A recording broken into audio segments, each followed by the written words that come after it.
Capítulo 6. Pais como aqueles que inspiram. Ideias primordiais derivadas dos pais. Entre aspas. Um dos meninos, olhando para a terrível desolação da cena, muito diferente em seus aspectos selvagens e desumanos de qualquer coisa que ele já tenha visto em casa, aninhou-se perto de sua mãe e perguntou com a respiração suspensa: "Mãe, existe um Deus aqui?" John Burroughs. A principal coisa que temos de fazer. O último capítulo introduziu o pensamento dos pais em sua função mais elevada, como aqueles que revelam Deus aos filhos.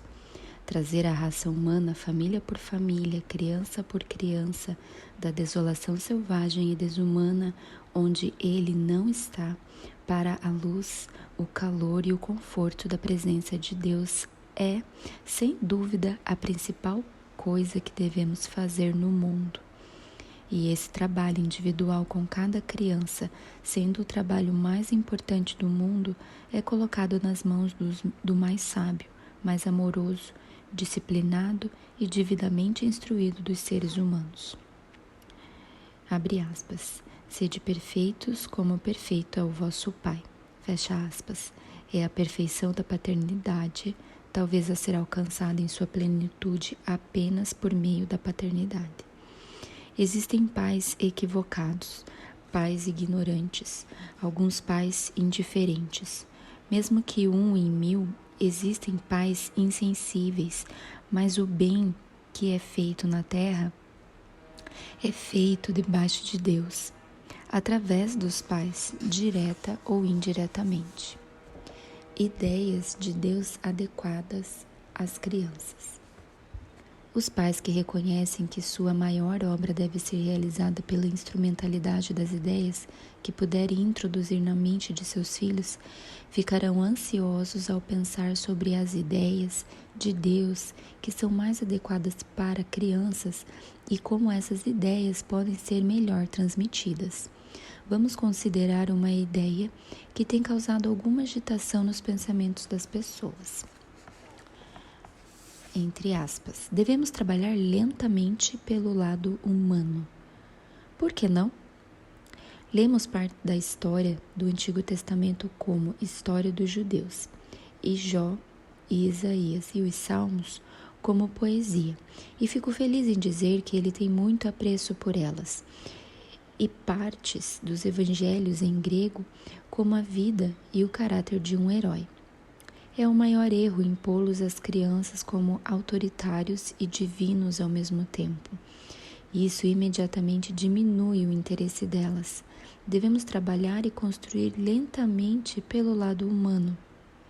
Essa é uma teoria que compele muitas pessoas porque é muito razoável, mas parte do pressuposto de que somos governados pela razão, uma entidade infalível que certamente, se forem dadas condições justas, nos levará a conclusões corretas. Agora, o exercício dessa função da mente que chamamos de raciocínio, devemos nos recusar a chamar de a razão. De fato, nos leva a conclusões inevitáveis. O processo é definido, o resultado convincente, mas se esse resultado é certo ou errado depende totalmente da ideia inicial, que quando desejamos desacreditá-la, chamamos de preconceito, quando desejamos exaltar, chamamos de intuição, ou mesmo de inspiração. Seja inútil ilustrar essa posição, toda a história do erro e a história do resultado lógico, do que felizmente chamamos de equívocos. A história da perseguição é a história de como as conclusões inevitáveis a que se chega pelo raciocínio se fazem passar por verdade. O evento do Calvário não foi devido a uma explosão apressada e louca de sentimento popular. Foi um triunfo do raciocínio, a questão inevitável de mais de uma sequência lógica. A crucificação não foi criminosa, mas totalmente louvável, se considerarmos certo o que é razoável. E por isso é que os corações dos judeus religiosos foram endurecidos e seu entendimento obscurecido. Eles estavam realmente fazendo o que era certo aos seus próprios olhos. É incrível perceber os pensamentos dentro de nós, levando a uma conclusão inevitável, mesmo contra a nossa vontade. Como pode essa conclusão que se apresenta a nós, apesar de nós, não estar certa? Certeza lógica e direito moral, o judeu consciente e a crucificação. Coloquemo-nos por um instante na posição do judeu lógico e consciente. Jeová é um nome de referência, inacessível em pensamento ou ação, exceto nas formas que ele mesmo especificou. Tentar uma aproximação fora da forma permitida pela lei é blasfemar. Visto que Jeová é infinitamente grande, a ofensa presunçosa é infinitamente hedionda, é criminosa. É o maior crime cometido contra aquele que é o primeiro. O blasfemador é digno de morte. Este homem se faz igual a Deus, o inacessível. Ele é um blasfemador, arrogante como Belzebu.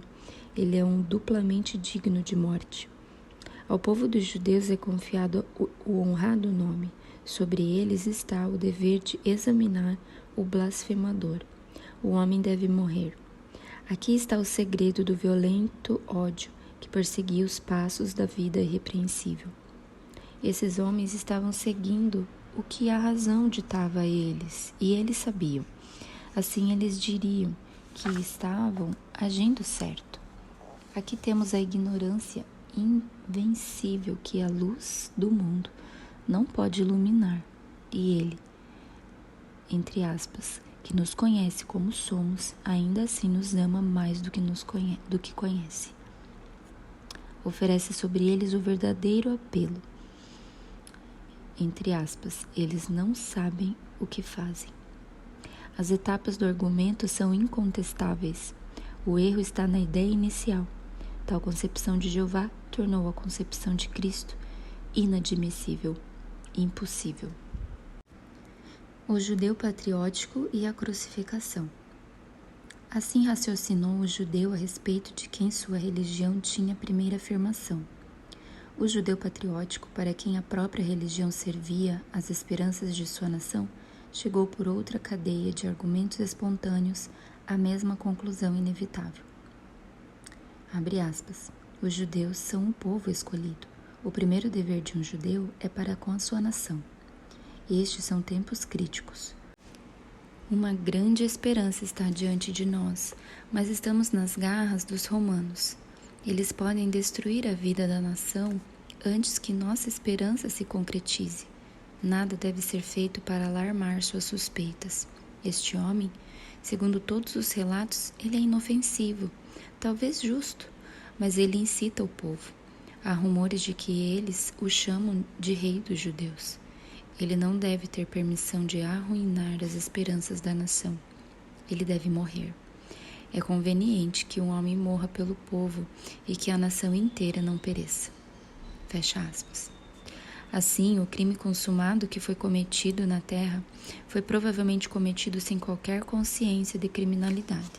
Pelo contrário, com a absolvição daquele senso moral espúrio que sustenta com sua aprovação toda ação razoável. A crucificação foi o resultado lógico e necessário das ideias absorvidas desde o berço pelos perseguidores judeus. Assim, de toda perseguição, nenhuma nasce da ocasião e da honra e da hora, mas surge do hábito de pensar de uma vida inteira. Ideias primordiais derivadas dos pais. É o impulso primordial dos hábitos de pensamento que os filhos devem aos pais, e como pensamento e ação de um homem em relação a Deus é o próprio pulso da máquina. A introdução de ideias primordiais que impelem a alma a Deus é o primeiro dever e o mais alto privilégio dos pais. Sendo um homem culpado de um pecado de descrença qualquer, seriam seus pais totalmente inocentes? Primeiras abordagens de Deus. Consideremos o que comumente se faz no berçário a esse respeito. Assim que o pequeno ser começa a balbuciar, ele é ensinado a se ajoelhar no colo de sua mãe e dizer: Deus abençoe. E em seguida segue uma lista de pessoas próximas e queridas, e Deus abençoe. E faça com que ele seja um bom menino em nome de Jesus. Amém. É muito comovente e bonito. Certa vez, olhei pela porta de uma cabana aberta em um vilarejo numa área charneca e vi uma criança de pijama ajoelhada no colo da mãe, fazendo a oração da noite. Desde então, o local permaneceu para mim como uma espécie de santuário. Não há visão mais comovente e terna. Aos poucos, assim que ele puder falar as palavras, Bom Jesus, manso e humilde, elas são adicionadas à oração do pequeno, e mais tarde, Pai Nosso. Nada poderia ser mais adequado e mais bonito do que essas abordagens de manhã e à noite a Deus. As crianças trazidas a Ele por suas mães. E a maioria de nós pode se remeter à influência sagrada dessas primeiras orações. Mas não há algo mais que poderia ser feito? Quantas vezes por dia uma mãe eleva seu coração a Deus ao entrar e sair do meio de seus filhos e eles nem sabem? Hoje eu conversei com eles, um menino e uma menina de 4 e 5 anos, sobre Rebeca no poço. Eles estavam muito interessados, especialmente em Eliezer, orando em seu coração e como a resposta que veio de uma vez. Eles disseram: como ele orou? Eu disse: frequentemente oro em meu coração e vocês nem sabem sobre isso. Às vezes vocês começam a se comportar mal e eu oro por vocês em meu coração. E quase na hora eu vejo o Espírito bom e seus rostos mostram que minha oração foi atendida. Acariciou minha mão e disse: querida mãe, vou pensar nisso. O menino parecia pensativo, mas não falava. Mas quando eles estavam na cama, ajoelhei-me para orar por eles antes de deixá-los. E quando me levantei, o menino disse: mãe, Deus encheu meu coração de bondade enquanto você orava por nós. E mãe, vou tentar amanhã. Comungando em voz alta diante das crianças.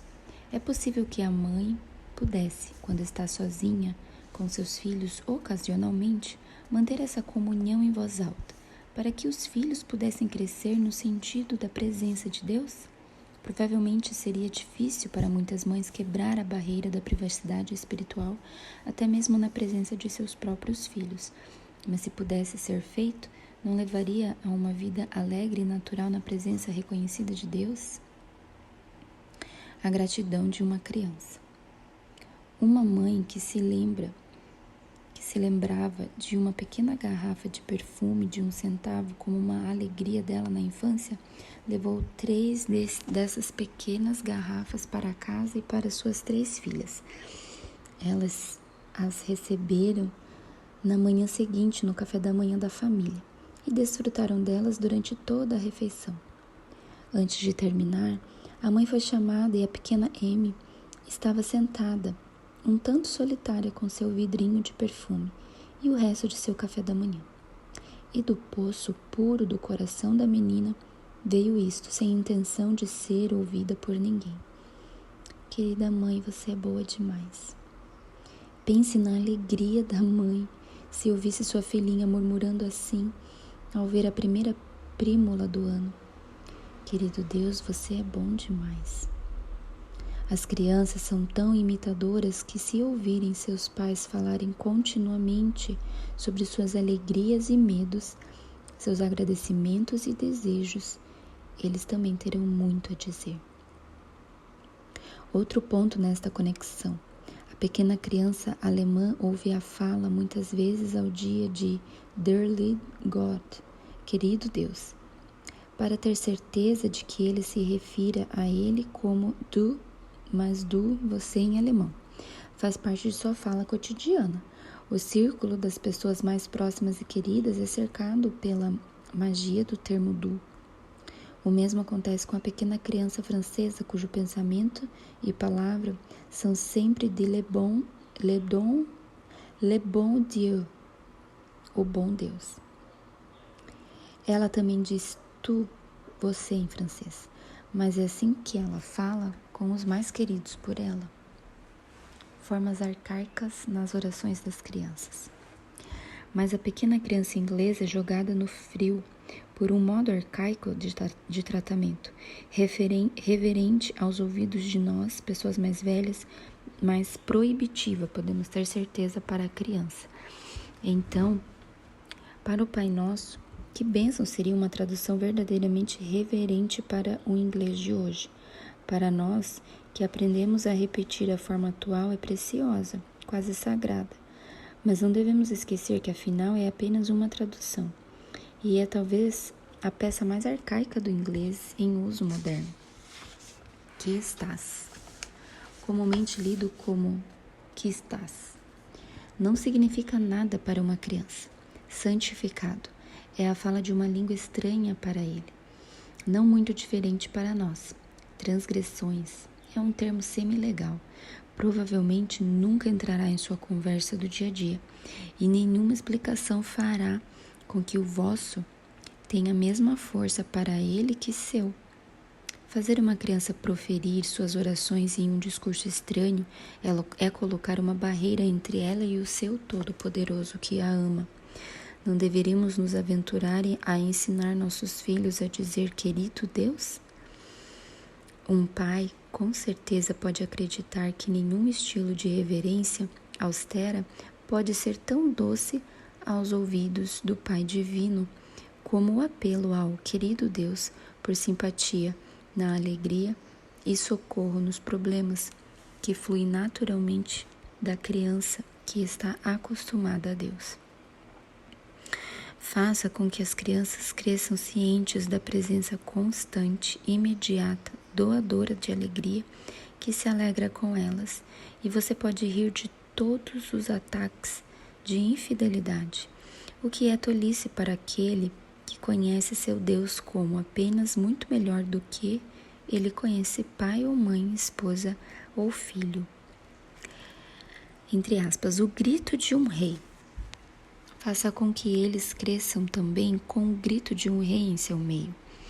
Existem nessa pobre coisa que chamamos de natureza humana fontes de lealdade, adoração, devoção apaixonada, serviço alegre, que precisam, ai de nós, ter seus lacres quebrados no coração mais velho carregado das coisas da terra, mas que apenas precisam de um lugar para fluir do coração da criança.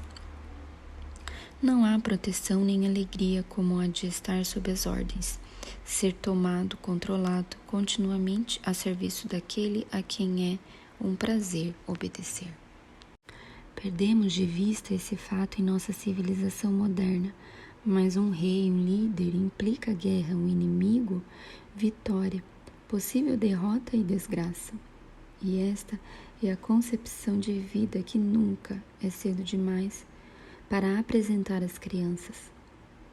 A luta de Cristo contra o diabo. Abre aspas. Depois de refletir sobre o assunto com algum cuidado, resolvi que não posso fazer melhor do que dar-lhes minha visão quanto ao que o menino comum aprendeu com a escola da cidade de rugby, de meio século atrás, e que os colocou numa posição melhor, e era do mais alto valor para eles, para a vida após a morte. Tive algumas dúvidas sobre o que colocar primeiro, e de forma alguma tenho certeza de que os poucos que sobraram de meus antigos colegas de escola concordariam comigo. Mas falando por mim, acho que essa foi a nossa característica mais marcante. A sensação de que na escola e arredores estávamos nos preparando para uma grande luta. Estávamos, na verdade, já envolvidos nela, uma luta que duraria por toda a nossa vida e testaria todas as nossas faculdades, físicas, intelectuais e morais ao máximo. Não preciso dizer que esta luta era a luta cósmica do bem com o mal, da luz e da verdade contra as trevas e o pecado, de Cristo contra o diabo. Fecha aspas. Foi o que disse o autor de Tom Brown em um discurso à escola da cidade de Rugby, proferido em um recente domingo de carnaval. Falando claramente, a educação só é digna desse nome quando ensina esta lição, e é uma lição que deve ser aprendida em casa ou em qualquer outra escola de vida em que a criança ponha os pés. É um insulto para as crianças dizer que são muito jovens para entender isso para o que fomos enviados ao mundo. Abre aspas. Oh meu Deus, é muito difícil fazer a obra de Deus. Fecha aspas. Um menino de 5 anos, bisneto do Dr. Arnold, estava sentado ao piano com sua mãe, escolhendo seu hino dominical. Ele escolheu Seja feita a tua vontade. E como seu favorito especial, o verso começando: Renove minha vontade a cada dia. A escolha do hino e do verso intrigou sua mãe, que teve um vislumbre do mundo do pensamento infantil, quando o pequeno companheiro disse melancolicamente: Oh Deus, é muito difícil fazer a obra de Deus. A diferença entre fazer e suportar não era clara para ele. Mas a batalha, a luta e o esforço da vida já se prolongavam no espírito da criança feliz e despreocupada, que uma personalidade espiritual má pode tomar seus pensamentos e incitá-los a ser travessos. As crianças aprendem muito cedo e entendem, talvez melhor do que nós. Então eles ficam zangados, desobedientes, separadores, pecadores, precisando ser curados tão verdadeiramente quanto o pecador mais velho.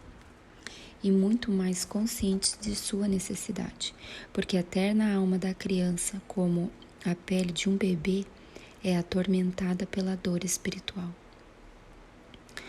Abre aspas. É muito bom da parte de Deus me perdoar tantas vezes. Fui travesso muitas vezes hoje. Fecha aspas. Disse uma pequena pecadora triste de 6 anos. Nem um pouco, porque qualquer outra pessoa teve o trabalho de convencê-la de sua maldade. Mesmo a vivacidade de Pet Marjorie não é uma prova contra este triste senso de deficiência. Abre aspas. Ontem me comportei muito mal na Santíssima Igreja de Deus, pois jamais dei atenção e nem permiti que Isabela se concentrasse. E foi o mesmo diabo que tentou Jó que me tentou, tenho certeza. Mas ele resistiu a Satanás, embora tivesse furúnculos e muitos outros infortúnios dos quais escapei. Aos 6 anos. Precisamos sorrir para os pequenos crimes, entre aspas, mas não devemos sorrir muito e deixar as crianças serem deprimidas com muita travessura, quando deveriam viver na cura instantânea, no precioso nome do Salvador do mundo. Perguntas para uso dos estudantes. 1. Qual é a principal coisa que devemos fazer no mundo? 2. Cite 2 ideias de Deus especialmente adequadas para crianças. 3. Devemos trabalhar lentamente através do lado humano, por que não? 4. Faça uma distinção entre certeza lógica e direito moral. 5. Como se pareceu a crucificação para um judeu consciente? Como se pareceu para um judeu patriótico? 6. Mostre quais ideias as crianças recebem de seus pais. 7. O que você tem a dizer sobre as primeiras abordagens a respeito de Deus feitas por uma criança? 8. Discuta a questão das formas arcaicas nas orações das crianças. 9. Mostre como é adequado para uma criança o grito de um rei. 10. Também a noção de lutar por Cristo contra o diabo. 11. Como é difícil ser cristão. É a experiência de uma criança?